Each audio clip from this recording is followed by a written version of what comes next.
Hey, DNA. Kate Wilson here with another episode of All Access DNA. Today we are talking to Dr. Matt Goldstein, CEO of the nonprofit JScreen. He tells us about his daughter Javi and losing her to Tay-Sachs disease, a neurodegenerative disorder. We talk about grief, disease prevention, and the mission of JScreen to make genetic testing accessible. Let's get started.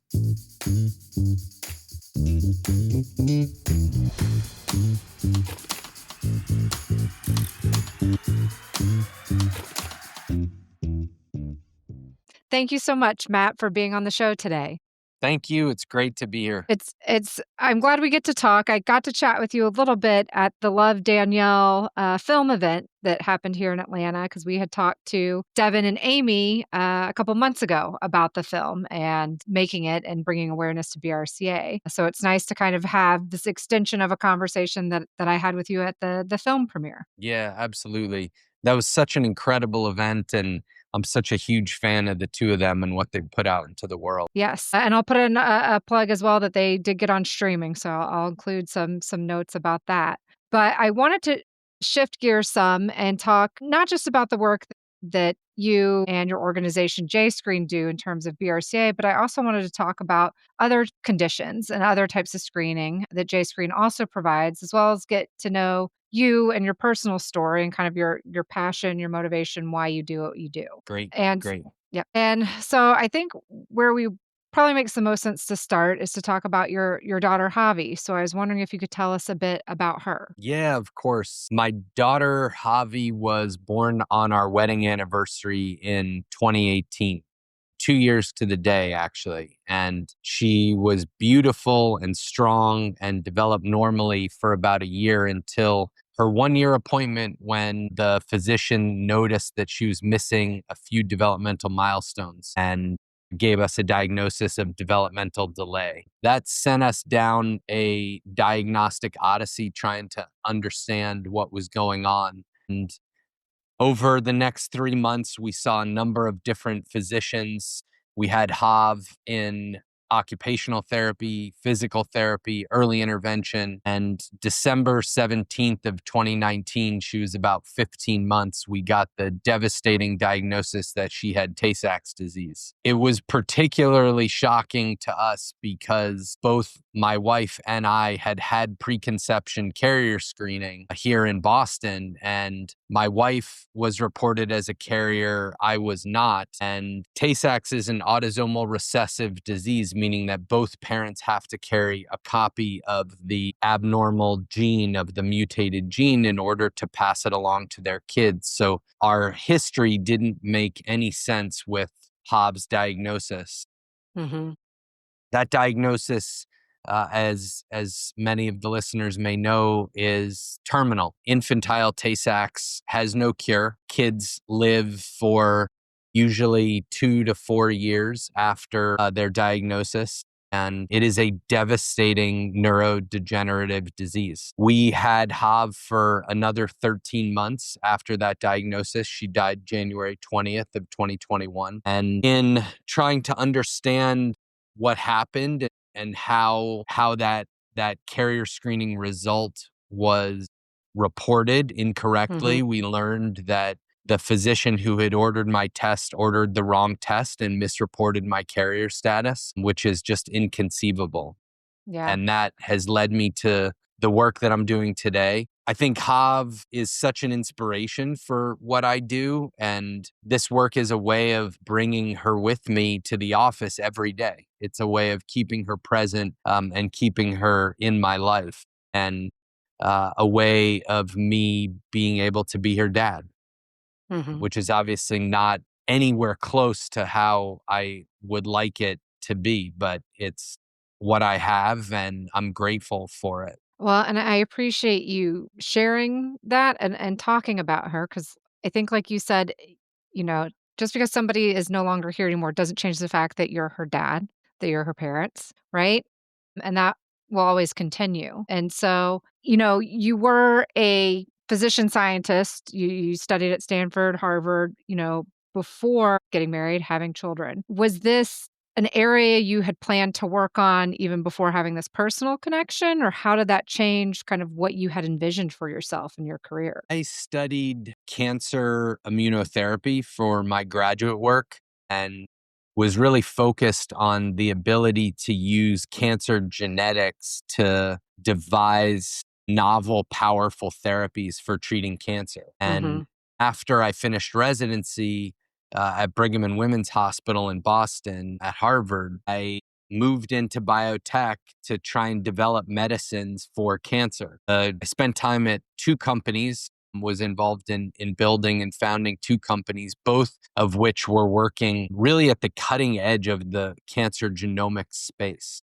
Mhm. And when Javi was diagnosed and our world was turned upside down, and I found myself digging into the whole field of preventive genetics and genomics and trying to understand how we could transform the way those tools are used, I really found myself at an opportunity and a moment where my personal life and my professional life kind of collided into this Mhm. space. I'm not a geneticist by training, but I was keenly aware of the power of genetics in medicine. For me, for a while, it was in thinking about how we could come up with new therapeutics. But as I learned from my explorations after Javi's death into the preventive genetics space, where Mhm. screening becomes a very powerful tool to identify individuals who are at risk and to ultimately change or potentially, in some cases, eliminate the possibility of disease in their life. I really felt like this was what,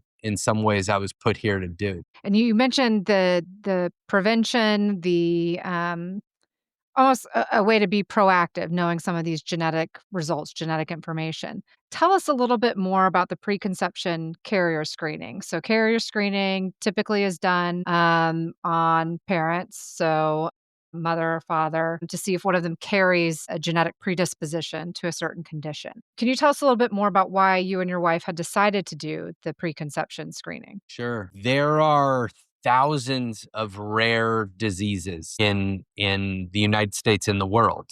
And many of those diseases have underlying genetic causes. Some of those are due to spontaneous mutations that arise during development. But many of those are due to mutations that have existed in our DNA for long periods of time and have been passed down from generation to generation. And as is the case with a disease like Tay-Sachs, what is called an autosomal recessive disease, both parents have to have a copy of that mutated gene in order to pass it along to the kids. Carrier screening is a technology that we have to be able to screen both parents for the presence of mutated genes for a number of different diseases. These include diseases like Tay-Sachs, cystic fibrosis, Gaucher disease, sickle cell, and many, many others.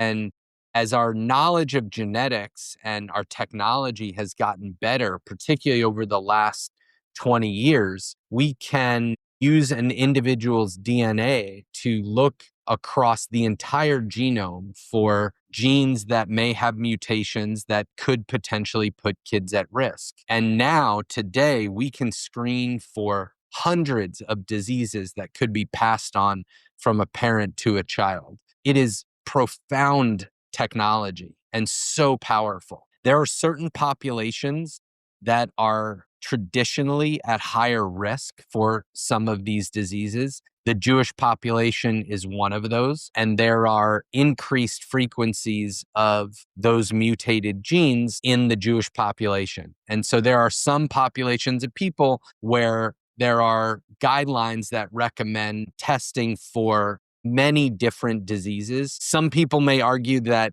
we should test everyone for as many diseases as we can because we can have a really profound impact that way. But the guidelines at this point do call out the Jewish population as one high risk population in particular. Both my wife and I are Jewish by heritage, and we pursued preconception carrier screening. So carrier screening before even start thinking about starting a family to Mhm. understand what our risk was. Unfortunately, today, most carrier screening is done once people are already pregnant, which in some ways kind of defeats the purpose or at least dilutes the power of that technology and intervention. Right, right. And we did talk to a genetic counselor, I believe, with JScreen, Natalie, about pre-implantation genetic testing and PGT. And so that's an area where this carrier screening could potentially have more power before conception. And there's the ability to even do testing before the embryo is implanted. Absolutely. That I think is it's something that my family has benefited from. We have three living children. So our first when Javi was diagnosed, my wife was 11 weeks pregnant with our second daughter. And the day after Javi's diagnosis, we were in high risk OB. My wife was getting a chorionic villus sampling, which is a test like an amniocentesis to see whether the fetus was affected with Tay-Sachs. Kaya, our second, is a carrier. She has my mutation, but fortunately doesn't have two copies, just the one. So she's not affected with the disease. We used IVF and PGT for our next two children. We have two boys. Hmm. And our third, Ezra, he doesn't carry either mutation. So Tay-Sachs is gone from his lineage, which is just Hmm. incredibly profound. Yeah. And we're seeing that technology and that capability being used not only in the context of rare inherited diseases like Tay-Sachs, but also in the case of things like the BRCA mutation, which confers a risk for cancer, breast, ovarian, and other types of cancer. I was just speaking to a woman the other day who told me about her story as a BRCA carrier and using IVF with PGT to eliminate that gene, that mutated gene from her children, which Hmm. essentially takes that cancer risk, that increased cancer risk away. Right. And as you said, it's very profound and powerful, right? That you can then take something that may have been running in the family for generations and now know that this person's tested negative and their children, grandchildren, great grandchildren, right? Now it's not a concern for them. Absolutely. I thought it was interesting too that you mentioned about certain populations have an increased risk for certain genetic conditions, and then, like you said, the guidelines sometimes are still sort of reflecting that, saying like folks with a Jewish background should have this type of testing, folks with African American background should have this type of testing. But really, the cost of testing has dropped significantly. So, those types of things were in place back when it was more of a stepwise type of testing, right? Where we'd have to test one thing, then another, then another. But now we have the capability of testing multiple things at once, and it's not nearly as expensive as it used to be, correct? Correct. Yeah, we first sequenced the human genome in the year 2000, and it took the better part of a decade and cost $1 billion. Mhm. And we can sequence a human genome in a matter of days, and we can do it for hundreds of dollars. So the technology has progressed so much in the last 25 years. We have such capability now to leverage genetic information in really remarkable ways to understand and prevent disease. And at JScreen, we never want cost to be a barrier to this kind of testing, which is why we exist as a nonprofit, really, to Mhm. ensure that people can get access, even though the cost is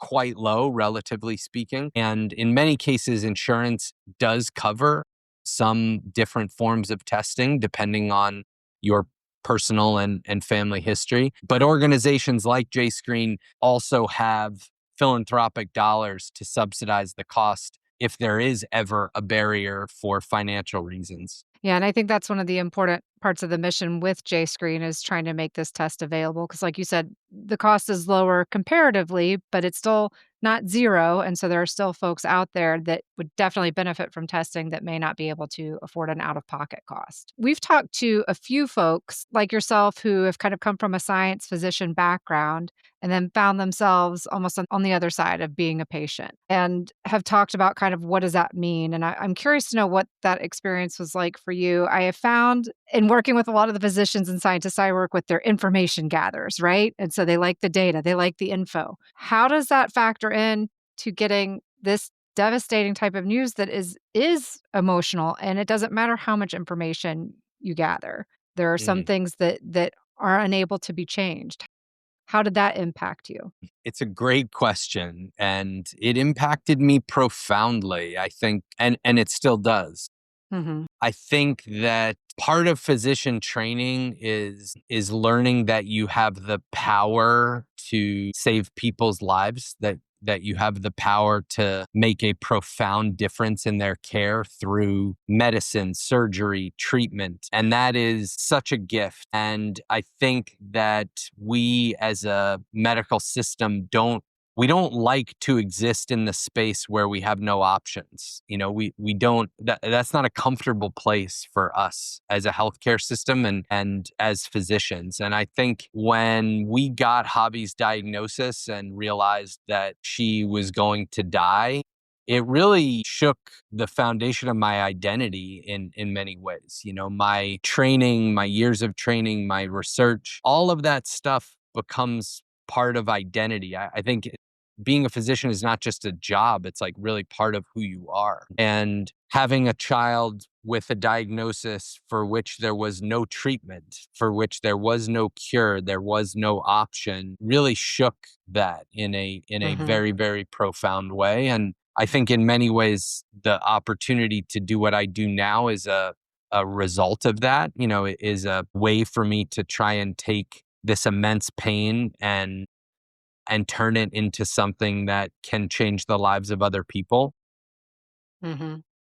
I think it also really forced me to grapple with mortality and how we think about grief and loss Mhm. in our society, which I think, unfortunately, while it's something that we will all experience in our Mhm. lives, it's like the great unifier. We Right. really don't do a good job of teaching or supporting or helping individuals navigate grief and loss. And Mhm. my wife and I really had to feel our way along. I'm so grateful for her because I feel like she had a sense of how to do that in a way that saved our lives. Mhm. And she wrote an amazing book about it, which I'll just give a short plug for, called 57, which Mhm. really details our story and Hobbs' life. But it's been incredibly hard, and it Mhm. grief is also a very powerful motivating force. And Mm. I think Hobbs' all too brief life on this earth transformed me and transformed my wife and our life in immense ways, and ways that I am like so grateful for how this tiny little 2-year-old who never spoke a word had such an incredible impact on the world around her. Uh, Mhm. and I would give it all back to hold her for 30 seconds. Yeah. Yeah. And I think, you bring up a good point about grief being something that, I mean, honestly, is the quintessential human experience. Everybody's going to experience it, but we don't always really know how to handle it or how to work through it.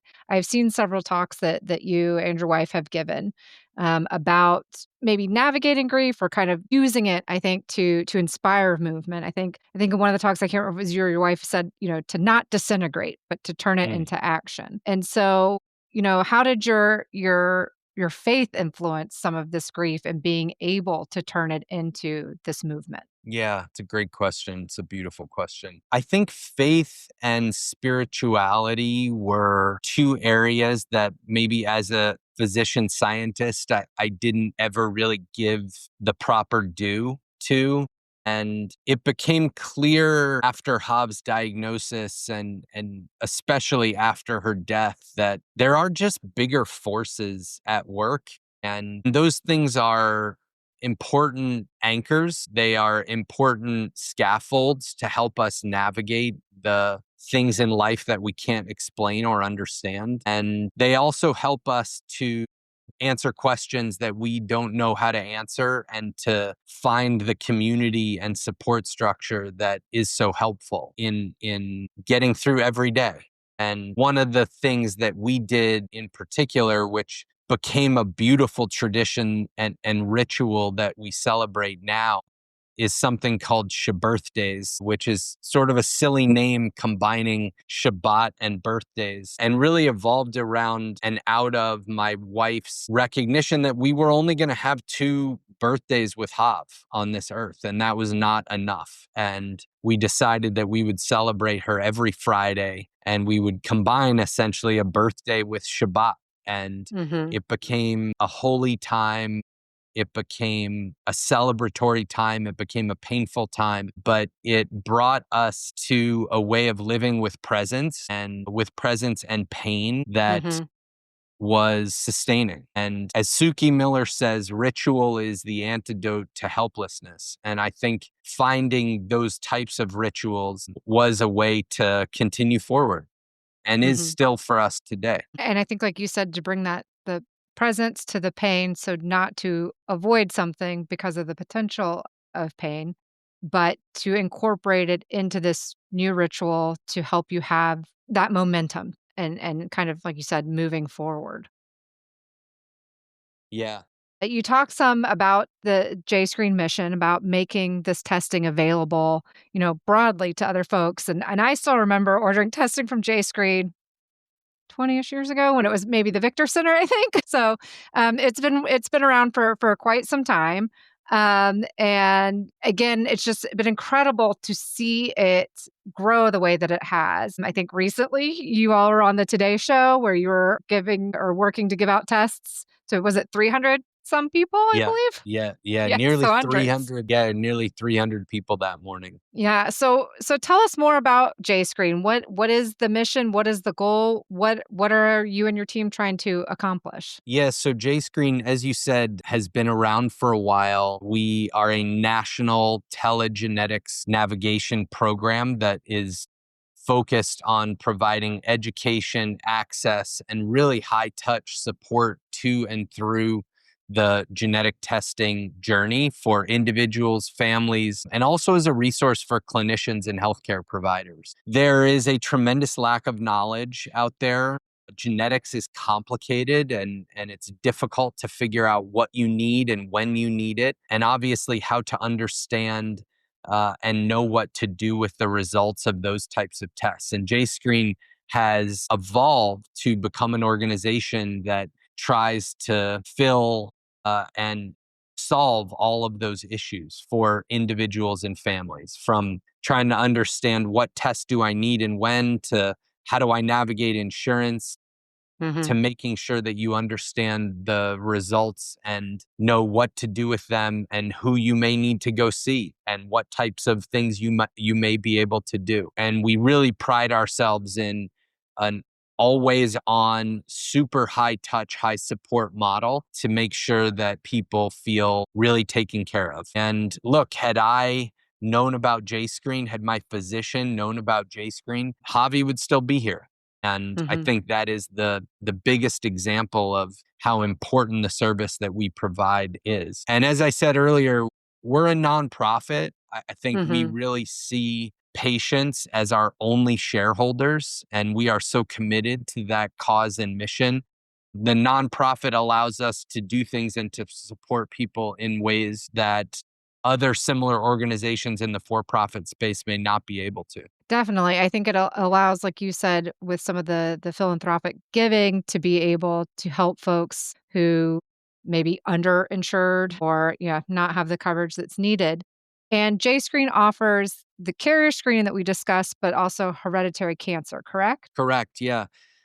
These are 2 areas: inherited rare disease, as identified or screened for through reproductive carrier screening, and then hereditary cancers, of which there are many, not just breast cancer, which is probably the most common or well recognized in the BRCA gene, the BRCA gene. These are two areas where preventive genetics is really robust and profound technology. But there are other disease areas that, Hmm. as our knowledge gets better and better, we can take similar approaches for. So hereditary cardiovascular disease is another area. We don't offer that right now at JScreen, but it's something that is on our roadmap and hopefully will be an additional tool that will be available for people in the future. Yeah, that would be wonderful. I know we've talked to quite a few folks who have had cardiomyopathies and other types of cardiovascular genetic conditions. So you mentioned, trying to make things more affordable. What types of support do you give the patients, or like you said, even the physicians in terms of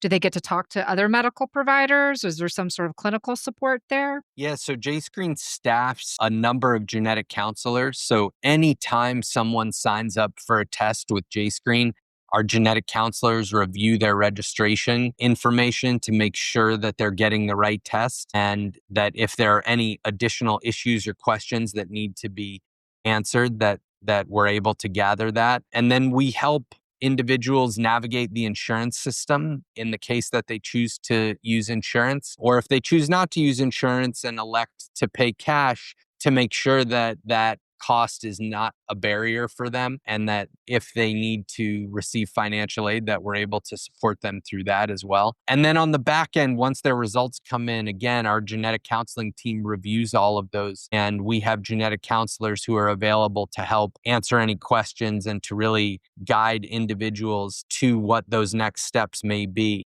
And in many cases, help make connections to the right hospitals, clinics, or physicians should they need additional care. And we follow up with every patient 2 weeks and 6 months after their results come in, and obviously more for individuals that are high risk or who need additional support. That's wonderful. I was not aware of the follow-up, so I think that's great because that's one of the areas where sometimes it can be a challenge, with some of the labs doing that longer term follow-up. If you were, like, out and about, because I have a lot of my genetic conversations when I'm running it to activities, let's say, around the neighborhood, or at school, and somebody talks to you about genetic screening, but they're not sure if they're gonna do it. They're somewhat hesitant. What is it that you would tell them to consider or to at least think about when making that decision? Yeah, I think that the fear of genetics is real. The fear of finding something out that portends the possibility of disease in the future is a very real concern. I think what I say to people a lot is that this is the most profound, powerful medical technology that we have. It truly can save your life. And the beautiful thing about an organization like JScreen is that should you find out that you are high risk, should your results come back that you are high risk for a certain disease, or that you and a partner are at high risk for passing that along, you're not out there alone. We are there to support you and to help guide you through the next steps in the process, and to connect you to the right types of support services, of which there are many, many whom we partner with directly, Mm. as well as to the right hospitals, clinics, and physicians. And I think having lost a child to a disease that could have been identified and prevented, there is such power in having that knowledge. That is not something that we should run away from. That is something that we should embrace. We should embrace it for ourselves, and we should embrace it for our families. Well, and I just appreciate all the work that you are doing to make it available to other families to Thank you. let them be able to have that choice. So I think the only thing now, which I'll put in the show notes too, but where do we go to find out more about JScreen? Yeah, of course. Super important. If you are interested in learning more or getting a genetic screening test, go to jscreen.org, www.jscreen.org, and we've got tons of information, places you can reach out with questions, and one of our amazing team members will help you along the way. Perfect. Well, thank you so much, Matt, for being here. Like I said, sharing your story, your experience, and then also sharing the mission of JScreen. Thank you so much. It's great to be here, and I hope that it's helpful.